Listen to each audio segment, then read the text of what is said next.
जय हिंद बच्चों। आज आप लोगों को प्रश्नावली 3 दो चर वाले रैखिक समीकरण युग्म के बारे में हम आज चर्चा करेंगे आप लोगों से। बहुत ही इम्पोर्टेंट टॉपिक है बेटा, ये बहुत ही इम्पोर्टेंट टॉपिक है और बहुत इंटरेस्टिंग है। देखेंगे अब बहुत आसान है, बहुत आसान है।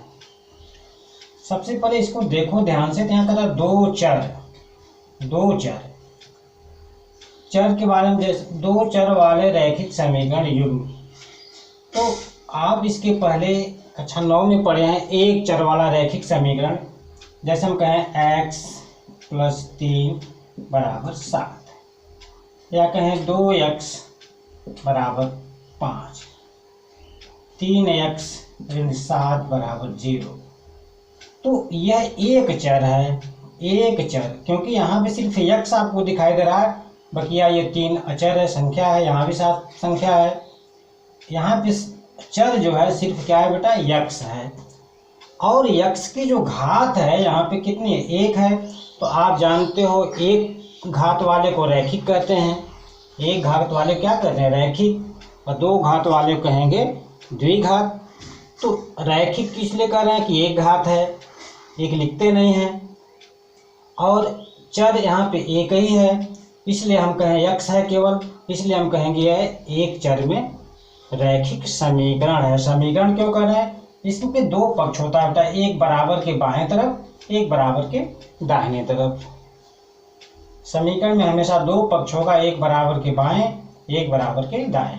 तो यह वह एक चर में रैखिक समीकरण, एक चर यानी x है, इसलिए एक चर कर रहे हैं। x के अलावा कोई चर नहीं है, सिर्फ एक चर है, इसलिए हम कहेंगे एक चर। रैखिक क्यों कह रहे हैं, क्योंकि इसकी घात 1 है। घात क्या है, 1 है x की, ठीक। तो ये वह एक चर में रैखिक समीकरण। अब कह रहा है दो चर यहाँ पे कितने होने चाहिए, दो चर। तो हम एक चर ले लिए x और दूसरा ले लिए y। तो x + y जैसे ले लिया हमने, कर दिया 7, x + y = 7। तो ये बेटा यहाँ पे दो चर हुआ। और रैखिक क्यों हुआ, क्योंकि यहाँ भी घात 1 है, यहाँ भी घात 1 है, x की घात भी 1 है, y की घात 1 है, अतः हम कहेंगे दो चर में रैखिक समीकरण है यह। जैसे 2x + 3y = 5, x - 2y = 7। कुछ भी लिख लो x y में, x की भी घात 1 हो, y की भी घात 1 हो, तो कहेंगे x y में क्या है, ये रैखिक समीकरण है। यानी दो चर में बेटा ये क्या हुआ, रैखिक समीकरण। तो दो चर वाले रैखिक समीकरण समझ में आ गया। अब आपको युग्म जानना, युग्म। तो युग्म माने होता है बेटा जोड़ा। युग्म माने क्या, जोड़ा, यानी समीकरण का, दो चर वाले रैखिक समीकरण का एक जोड़ा। दो चर वाले समीकरण का क्या है, दो चर वाले रैखिक समीकरण का एक जोड़ा। जैसे मैं कर रहा हूँ 2x + 3y = 5। ये एक समीकरण है, एक समीकरण है। अगर यहीं पे कहूँ x - 2y = 7, तो ये दो समीकरण हो गया। बोलो। तो अब यहाँ पे ये दो चर में रैखिक समीकरण है, यहाँ भी दो चर में रैखिक समीकरण है। रैखिक क्यों कर रहे हैं, क्योंकि घात 1 है। दो चर क्यों कर रहे हैं, क्योंकि चर x और y है। तो यहाँ जो दो समीकरण हुआ, इसको हम कहेंगे दो समीकरण, इन दोनों समीकरण को कहेंगे दो चर में रैखिक समीकरण युग्म है। क्या है, रैखिक समीकरण युग्म है बेटा, ठीक। अब हम जो है रैखिक समीकरण का ग्राफी निरूपण करेंगे। दो चर में रैखिक समीकरण का ग्राफीय निरूपण, ग्राफी निरूपण। जैसे बताओ कहें x + 2y = 3। बताओ ये दो चर में रैखिक समीकरण है, ये क्या है, दो चर में रैखिक समीकरण है। इसका ग्राफी निरूपण करना है तो हम बेटा इसके पहले बता चुके हैं कि यहाँ पे चाहे x की वैल्यू निकाल लो और चाहे y की वैल्यू निकाल लो, जो आसानी से निकल जाए उसको निकालो। तो यहाँ देखो x आसानी से आएगा, x बराबर कर सकते हैं 3 और प्लस 2y है, इसको दाहिने तरफ भेज दो बेटा तो -2y, x बराबर 3 - 2y। तो इतना समझ में आ गया होगा। अब इसके बाद एक हम जो है इस तरह से सारणी बना रहे हैं।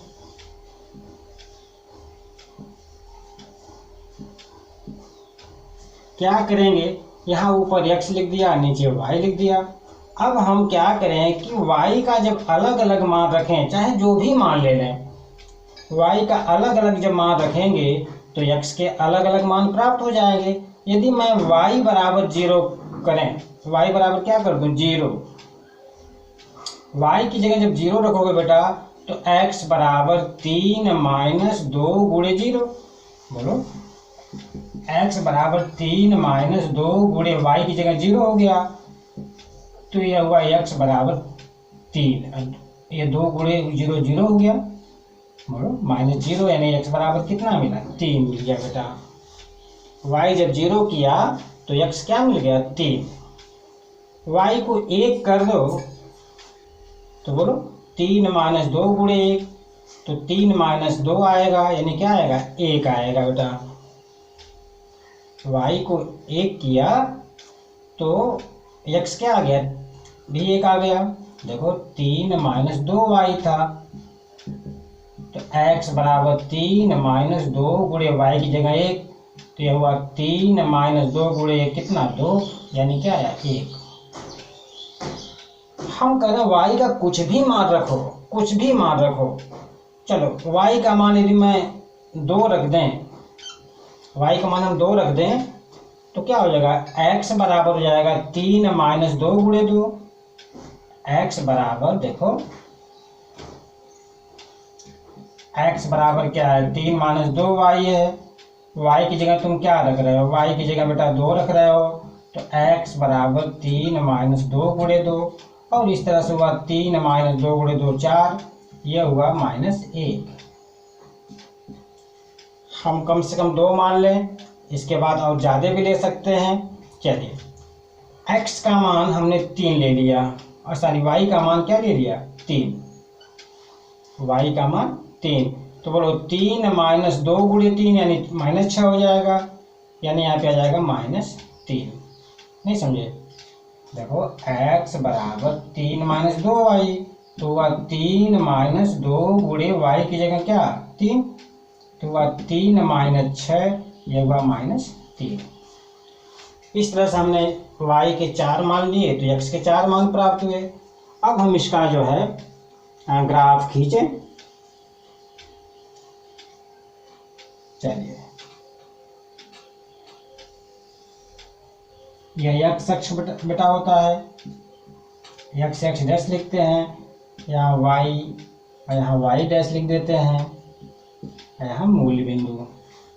जो मान हमारा है देखो अधिकतम हमारा अधिकतम 3 लिया हूँ हमने, 3 अधिकतम कितना लिया हूँ 3, यहाँ पे अधिकतम 3 आया है, तो चलो यहाँ पे हम बराबर दूरी पर निशान लगा रहे हैं। ये 1 हो गया, ये 2 हो गया और ये 3 हो गया, और भी ले सकते हैं 4 5, ऐसे बढ़ता ही जाएगा। इधर आपका -1 -2 बराबर दूरी पर, -3 -4, आप ग्राफ पेपर पर आप खींचेंगे। अच्छा और इधर ले सकते हैं। चलिए x 3 तो y कितना मिला 0, 3 0 बिंदु मिला। x को हम भुज मानते हैं, जो पहला होता है x वाला भुज होता है, दूसरा वाला कोट होता है, कक्षा 9 में पढ़े थे।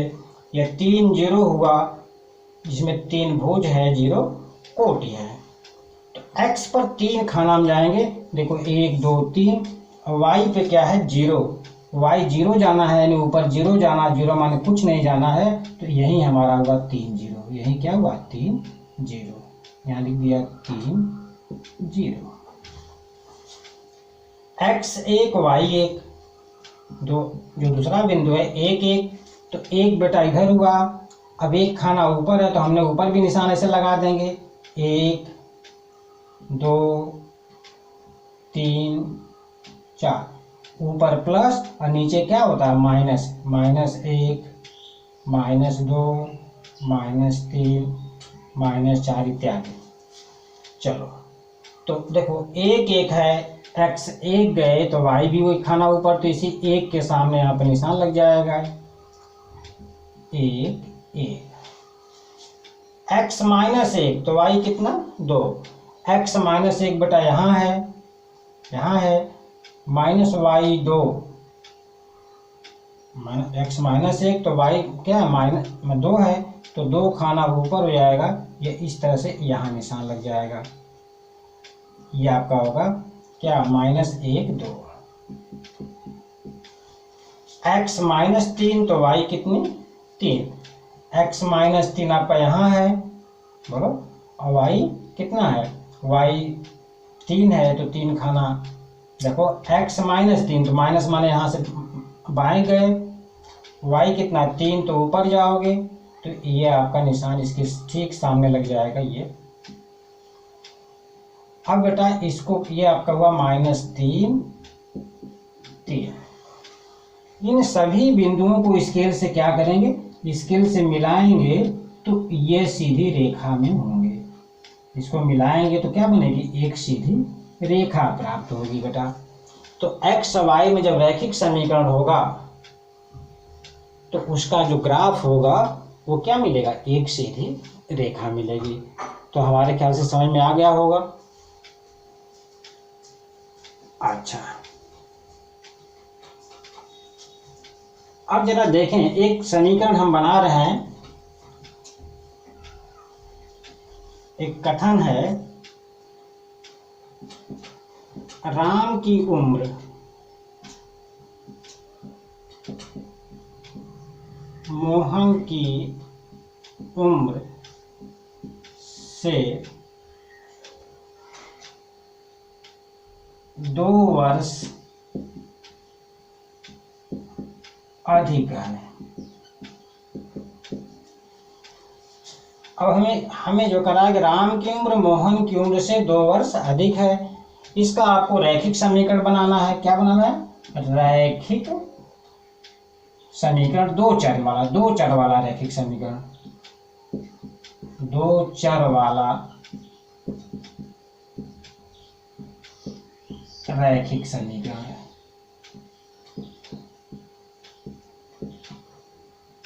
दो चर वाला है, यहाँ एक राम है और दूसरा मोहन है। राम की उम्र मोहन की उम्र से 2 वर्ष अधिक है। बहुत आसान है इसको समझना बेटा। यहाँ राम है और मोहन, दो लोग हैं। अगर राम की उम्र मोहन की उम्र से 2 वर्ष अधिक है तो आपको 2 चर वाला रैखिक समीकरण आपको मालूम करना है, 2 चर वाला रैखिक समीकरण ज्ञात करना बनाना है। चलिए तो हम क्या करेंगे, माना राम की उम्र मान ले रहे हैं, राम की उम्र x वर्ष, क्या मान लिया x वर्ष। मोहन की उम्र क्या मान लिया बेटा, y वर्ष है। राम की उम्र x वर्ष मान लिया, मोहन की उम्र क्या मान लिया, y वर्ष मान लिया। तो कह रहा राम की उम्र मोहन की उम्र से क्या 2 वर्ष अधिक। इसको समझिए, यही समझना है। राम की उम्र बराबर मोहन से, अभी देखो राम की उम्र मोहन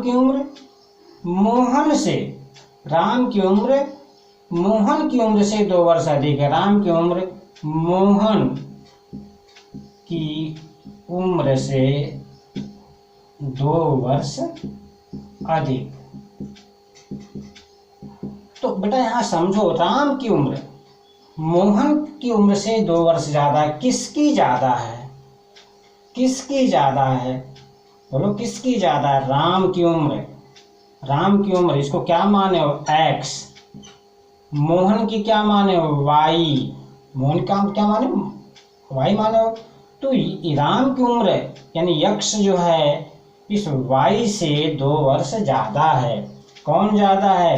राम, अर्थात ये 2 वर्ष ज़्यादा है, ये 2 वर्ष कम है। अब बराबर करने के लिए बेटा क्या करोगे? ये देखो, ये बराबर तब होंगे जब मोहन की उम्र में हम 2 वर्ष जोड़ दें। बोलो, राम ज़्यादा है उम्र का, मोहन 2 वर्ष कम उम्र का है, तो बराबर करने के लिए या तो मोहन की उम्र में 2 जोड़ दें। क्या करें? 2 जोड़ दें। बोलो, तब भाई राम की उम्र और मोहन की उम्र अब क्या हो जाएंगे? बराबर हो जाएंगे। राम की उम्र मोहन की उम्र के बराबर हो जाएगा। या दूसरा हम कर सकते थे, भाई राम ज़्यादा है 2 वर्ष का, तो राम की उम्र में से 2 वर्ष घटा दें तो मोहन के बराबर हो जाएगा। बोलो, राम की उम्र में से 2 वर्ष घटा दें तो मोहन के बराबर हो जाएगा। तो चाहे तो इसको ऐसे लिखिए और चाहे तो ऐसे लिखिए, चीजें कहिएगा।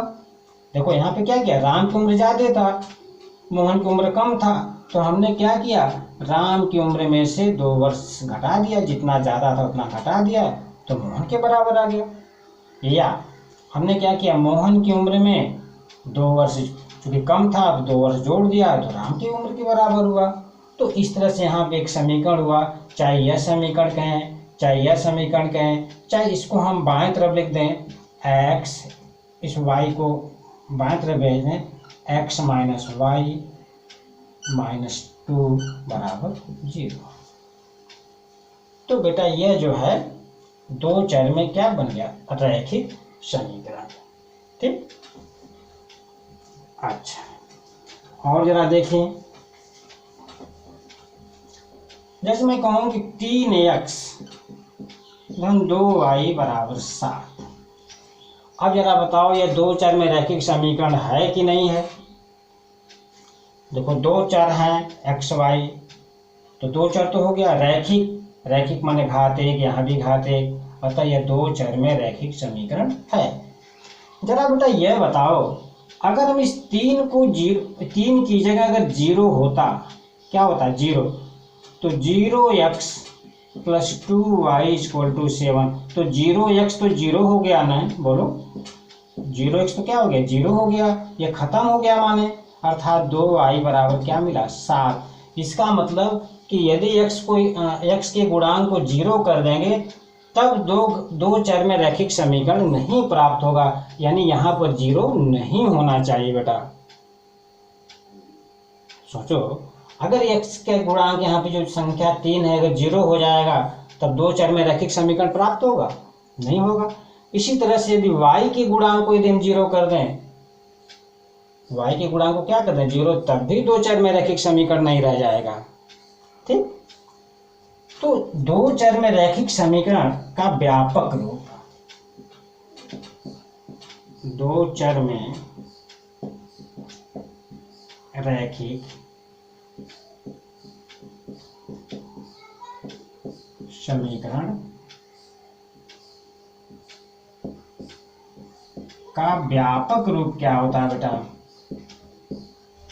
व्यापक रूप देखो होता है बेटा ax plus by equal to ax plus by equal to हमने क्या मान दिया? c।